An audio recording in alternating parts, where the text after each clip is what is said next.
네, 안녕하세요. 중앙중 3학년 여러분. 벌써 7번째 온라인 수업입니다. 개학 날짜가 정해졌으니 우리 조금만 힘을 내보도록 합시다. 우선 지난 시간에 배운 내용 복습하고 넘어가 보도록 할게요. 드디어 조선이 개항을 하게 됩니다. 개항을 하게 된 사건, 즉 강화도 조약을 맺게 된 상황에 대해서 지난 시간에 배웠습니다. 외국과의 교역은 무조건 안 된다라고 했던 흥선대원군이 하야 를 하게 되고 그의 아들이 직접 정치를 시작하는 상황에서 통상 개화론자들이 외국과 교역을 하자고 주장을 하게 됩니다.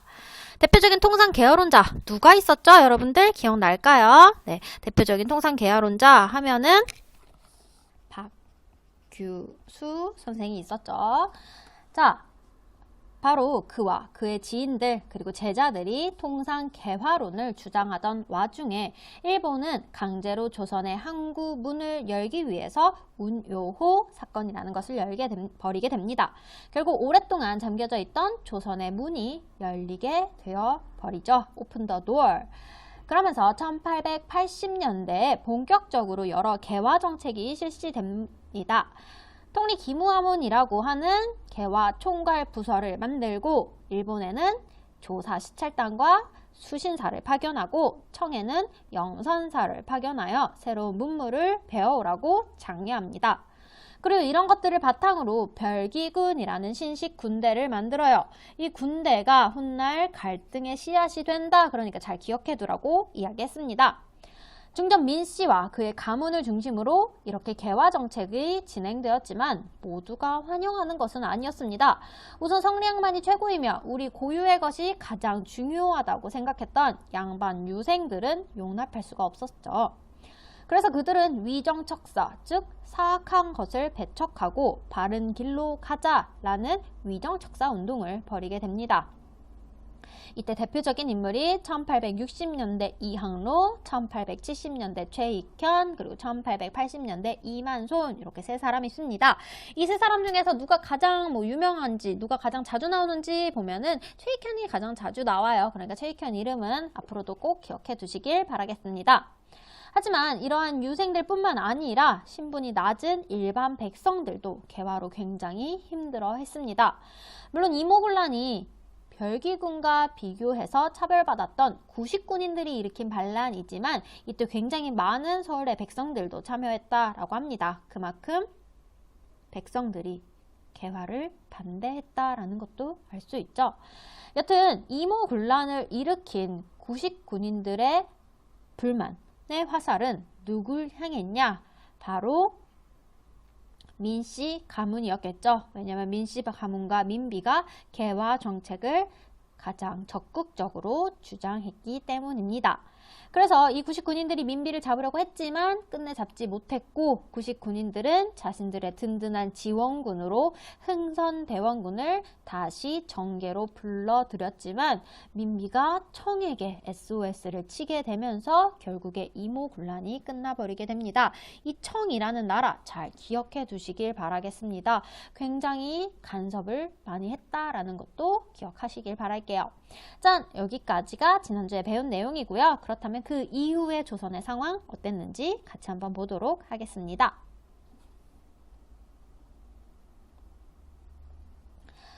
1800년대 후반의 핵심 키워드는 이렇게 세 가지 개자로 시작하는 단어들로 정리해 볼 수가 있겠습니다. 우선 항구의 문을 열다, 개항을 하게 됩니다. 일단 문을 열어야죠. 자, 문이 있어요. 문이 열렸어요. 열리는 건 어떻게 그리죠? 문이 열렸어요. 자, 문이 열렸으니까 이제 그 열린 문으로 새로운 문물이 들어오게 되죠. 새로운 문물이 들어온다. 개화라고 합니다. 그리고 이렇게 새로 들어온 이 문물들이 들어와서 우리 고유의 것으로 새로 바뀌는 것을 개혁이라고 합니다. 이렇게 세 가지 순서대로 개자 기억하시면 되겠습니다. 우리가 지난 시간에 개항과 개하에 대해서 배웠고 우리 오늘은 개혁에 대해서 살펴보도록 하겠습니다. 자, 그렇다면 개혁 누가, 왜, 어떻게 했을까요? 우리는 이것을 중심으로 같이 한번 살펴보도록 하겠습니다. 자, 여러분들 출발하기 한번 같이 보도록 할게요. 출발하기에 보시면 조선에서 개혁을 원하는 부류가 총 3부류로 나눠져 있습니다. 젊은 지식인들, 그리고 농민들, 그리고 관리들. 과연 이들의 개혁은 성공했을까요? 아니면 실패했을까요?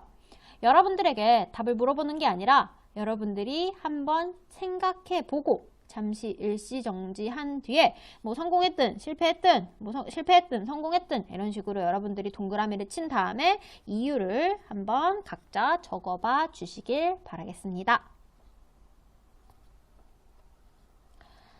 앞서 이야기했던 것처럼 개혁을 꿈꾸던 주체가 총 3가지가 있습니다. 이렇게 3가지. 오잉? 근데 4가지 주체라고? 이거는 구색을 맞추기 위한 건데 사실 중앙관리랑 온건개합파는 하나다라고 생각하시면 돼요. 온건개합파들이 대부분 중앙고위관리에 있었기 때문에 이렇게 한 가지라고 보시면 되고, 그렇다면 과연 이 3가지 주체들이 꿈꿨던 세상은 어떤 세상이었을까요? 같이 한번 살펴보도록 하겠습니다. 자, 우리가 첫 번째로 살펴볼 개혁은 젊은 지식인들의 개혁입니다. 갑신정변은 젊은 지식인들의 개혁이다 라고 보시면 되는데, 자, 이들이 뭐에 대해서 반발해서 이렇게 일어났냐 라고 보면 청의 간섭과 민씨 정권에 대해서 반발을 했다라고 해요. 그렇다면 왜 청과 민씨 정권에 반대를 했고 반기를 들었는지 우리 지금부터 본격적으로 살펴보도록 하겠습니다. 자, 여기 이 4명이 바로 갑신정변을 일으킨 주역들이라고 해요. 이때 분명히 조선시대예요. 근데 다른 우리가 흔히 생각하고 있는 조선인들과의 차이점 혹시 느껴지실까요? 네. 자, 우리가 생각하는 조선 남자라고 한다면 어떻게, 솔직히 머리가 어때요? 이렇게? 제가 사실 그림 잘 못 그리는데 그려볼게요. 자, 이런 걸 하죠. 이게 뭐예요? 상투를 트는 게 기본 조선 사람들의 머리다라고 보시면 돼요. 근데 얘네들은 머리가 어때요? 2대8 가름에 뭔가 기름칠한 그런 패션 피플의 느낌이 납니다. 그리고 옷도 한복이 아니라 양복 스타일을 입고 있다라는 거. 이 시대의 바로 패션 피플, 트렌드 세터다라는 거 알 수 있습니다. 자, 이들의 간략한 이제 인물 소개를 한다면 박영효, 이 사람은 바로 철종 사위예요. 무려 왕의 사위였다. 그리고 오늘날로 따지면 서울시장 위치에 있던 젊고 능력 있는 관리였습니다. 자, 그리고 여기 있는 서재필, 이 사람 이때 당시 나이가 한 20살 정도? 굉장히 어렸는데 일본 육사에 유학을 갈 만큼 굉장히 똑똑한 인물이었다라고 합니다. 이 사람은 나중에도 또 나오니까 꼭 기억하셔야 되고요. 자, 그리고 이 중에서 가장 유명하고 가장 중요한 인물이 누구냐? 바로 우리 옥균상, 김옥균입니다. 갑신정변의 주도자였던 김옥균은 22살에 장원급제를 하고 현재로 따지면 외교부 장관까지 하는 인재였습니다. 이런 새로운 유능한 젊은 지식인들, 그들이 꿈꿨던 세상이 도대체 무엇이길래 정변을 일으켰을까요? 자, 이 당시 갑신정변이 일어날 즈음에 지금 조선의 상황은 어떤 상황이냐? 여기 이 그림으로 표현해 볼 수 있습니다. 자, 청나라 사람이 이렇게 얘기를 해요. 정치는 내가 할 테니까 넌 신경 쓰지 마. 일본, 배상금 물어내. 그리고 군사 일단 냅둘게. 자, 이런 식으로 청나라와 일본이 우리나라를 간섭하고 있는 상황. 특히 누가 더 심하게 간섭을 했냐? 당연히 이모군란을 진압했던 청나라의 간섭이 굉장히 심했다라고 합니다. 이모군란을 진압해줬다라는 이유로 조선을 자기네 속국이라고 생각하고 간섭하는 청에 대해서 젊은 관리들은 당연히 불만이 굉장히 많았겠죠. 앞으로 나아갈 일이 무궁무진한 우리나라를 다른 나라가 좌지우지하는 꼴은 정말 보기 싫었을 것입니다. 자, 이러한 개화파들도 크게 2가지로 나뉘어요. 나이대에 달라서 이게 조금 성향이 다른데 아무래도 나이가 조금 더 많은 온건개화파 쪽은 아무래도 조금 말 그대로 온건하게 개화하자라고 하면서 이제 청나라의 개화 모델을 수용하자라고 합니다. 청나라를 본받자라는 것은 사상, 정신적인 것은 동양을, 그리고 기술은 서양의 것을 수용하자라는 입장입니다. 하지만 젊은 관리들, 젊은 급진계합파들은 말 그대로 급진적이야. 생각이 굉장히 급진적이고 도발적인 사람들이라는 거예요. 이들은 일본을 모델로 삼자라고 합니다. 자, 이때 일본이 어땠냐면 정신도 기술도 모두 서양의 것을 무장하자. 자, 그래서 일본이 가장 먼저 개화하고 선진국으로 나아가고 있는 상황이에요. 나중에 일본이 나쁜 짓을 하더라도 일단 이때 당시 팩트로만 보면은 일본은 아시아에서 가장 잘 발전하고 있는, 경제 성장하고 있었던 나라입니다. 그러니까 당연히 청의 간섭이 못마땅했던 급진 개화파들은 청나라 몰아내자. 그리고 우리는 일본처럼 개화해서 발전하자 라는 얘기를 하게 되고, 이것이 점점 정변을 모의하게 하는 요소가, 뭔가 계기가 되었겠죠. 근데 또 청나라가 그렇게 간섭을 하고 있는데 감히 정변을 모의하긴 힘들어요. 근데 이때 당시 상황을 또 보면은 얘네들이 그럴 만한 상황이었겠구나 라고 하는 걸 알 수 있습니다. 어떤 상황이었냐면 이때 당시에 베트남을 두고 청나라와 프랑스가 싸우는 청푸 전쟁이 벌어지게 됩니다. 당연히 청나라는 이제 베트남까지 가서 싸워야 하니까 자국의 군인들을 다 어디로 데려가겠어요? 바로 베트남으로 데려가겠죠. 자, 그래서 이때 당시에 조선에 약 3,000명의 청나라 군대가 있었어요. 청나라 군인들이 있었는데 이 중에 절반인 1,500명이 베트남 지원을 가게 됩니다. 청의 군대가 절반이나 줄였으니 뭔가 해볼만 하겠다 라는 생각이 드는 것이죠.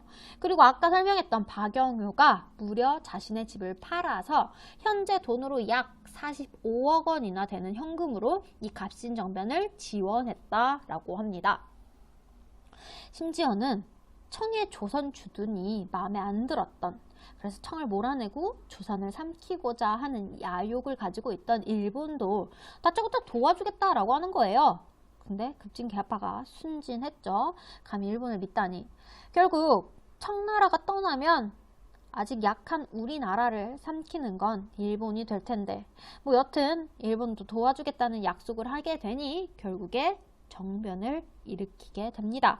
이때 당시 일본은 순수하게 그래 너네들 도와줄게 이런 마음 절대 아니다. 어떤 마음이다? 청을 조선에서 몰아내고 싶은 마음이었다. 왜? 조선 자기들이 가져야 됐으니까 라는 거다라는 것을 잘 숨기고 있었다라는 것들 여러분들 꼭 기억해 주시길 바라겠습니다. 자, 이렇게 준비가 되어 있어요. 박영효가 집 팔아서 약 45억 원 돈도 있겠다. 그리고 일본이 도와주겠다라고 했다. 그리고 청나라 군대도 절반 빠졌다. 딱 아다리가 맞는 정확한 상황에 이제 정변이 일어나게 됩니다. 자, 자고로 이제 정변을 일으키는 그 날에는 사람들이 많이 모여 있어야죠. 파티날을 이제 딱 잡게 됩니다. 어떤 파티날이었냐? 바로 당시 개화의 상징이었던 우체국, 우정국 오픈 파티. 그때 사람들이 많이 모여 있었던 거예요. 이때는 급진 개화파들 뿐만 아니라 이제 온건 개화파들인 관리들까지 모여 있었기 때문에 행사에서 사람들이 술도 마시고 하하호호 하는데 이제 갑자기 폭탄이 터져 버리게 됩니다. 자, 그렇게 거사가 시작되고 급진 개화파들은 자신들의 개혁에 반대하는, 자신들과 생각이 다른 당시 고위 관리들과 민씨 일파를 공격하게 됩니다. 자, 그리고 급진 개화파들은 이제 그래도 나라의 가장 최고봉은 왕이니까 왕을 자신들이 이제 데리고 있어야 되죠. 그래야지 뭔가 자신들에게도 명분이 생기니까 원래 이 넓은 창덕궁에서 거주하고 있던 고종과 민비를 조그만한 궁이었던 경우궁으로 이제 모시게 됩니다. 그리고 왕의 이름으로 자신들의 개혁을 반대하는 인물들을 궁으로 하나하나 불러들여 처단하게 됩니다. 굉장히 무모하고 어떻게 보면 결단력 있는 행동들이었겠죠. 좀 무섭기도 합니다. 자, 그렇게 시작된 갑신정변. 근데 여기 날짜를 한번 볼게요. 음력 10월 17일 날 시작됐어요. 그리고 19일에 무슨 일이 벌어지게 되냐? 민비는 또다시 청나라에게 SOS를 치게 됩니다. 민비의 SOS를 들은 청군은 베트남으로 가다가 그 길로 백 해서 결국에 청에 의해 진압이 되면서 갑신정변은 단 3일 만에 끝나게 됩니다. 우리는 그래서 갑신정변을 흔히 3일천하라고 합니다. 딱 3일만 자신들이 꿈꿨던 세상을 이루고 바로 무너져서 실패해 버렸기 때문이에요. 자, 결국에 급진 계하파들은 수세에 몰려 도망을 가게 됩니다. 다들 일본으로 망명을 가게 되는데요. 갑신정변의 주도자였던 김옥균, 그는 과연 어떻게 됐을까요? 도몽자 신세였던 김옥균은 고종과 민비가 끊임없이 그를 찾아요. 정말 죽을 때까지. 결국에 갑신정변이 일어난 지 10년이 되던 1894년 김옥균은 고종이 보낸 암살자 홍종우에 의해서 살해당하게 됩니다. 그리고 또 다른 일원이었던 홍영식은 아버지가 영의정인 탓에 결국 온 가족이 자결을 하는 굉장히 비극적인 일도 벌어지게 됩니다. 한편 서재필이라는 사람 잘 기억해두라고 했는데 그 사람은 일본으로 망명 갔다가 이제 미국으로 가요. 그래서 우리나라 최초로 미국인이 되는 영주권자가 되는 사람으로 10년 후 다시 조선으로 돌아오게 됩니다. 그가 돌아와서 무슨 일을 하는지 기대해 주세요. 자, 그리고 박영효 무려 45억 원이라는 현재 돈으로 45억 원이라는 돈을 이 정변에 투자했던 철종의 사위는 아이러니하게도 훗날 친일파가 되는 일이 벌어지게 됩니다. 각기 다른 결말을 가진 갑신정변의 주역들. 그렇다면 그들이 꿈꿨던 세상은 도대체 어떤 세상이었을까요? 자, 여러분들이 한번 학습지에다가 상상을 해서 적어보세요. 도대체 어떤 세상을 꿈꿨는지. 자, 이제 여러분들 이제 다음 장으로 한번 넘어갈게요. 학습지 다음 장으로 넘어가면 14개조 개혁정강이라는 게 나와 있는데 이게 바로 김옥균이 꿈꿨던 세상, 바로 14가지의 요구가 들어있는 개혁안입니다. 이걸 읽어보면 그가 어떤 세상을 꿈꿨는지 우리가 유추해 볼 수 있을 겁니다. 한번 같이 보도록 할게요. 자, 1조. 14개 다 보기엔 조금 어려우니까 우리 가장 간단한 5개만 한번 살펴볼게요. 자, 여러분들 제가 이제 개혁 원문은 학습지에 적어놨는데 옆에 있는 의도는 안 적혀 있으니까 제가 보여드리면 여러분들이 거기다 적어주시면 되겠습니다. 1조.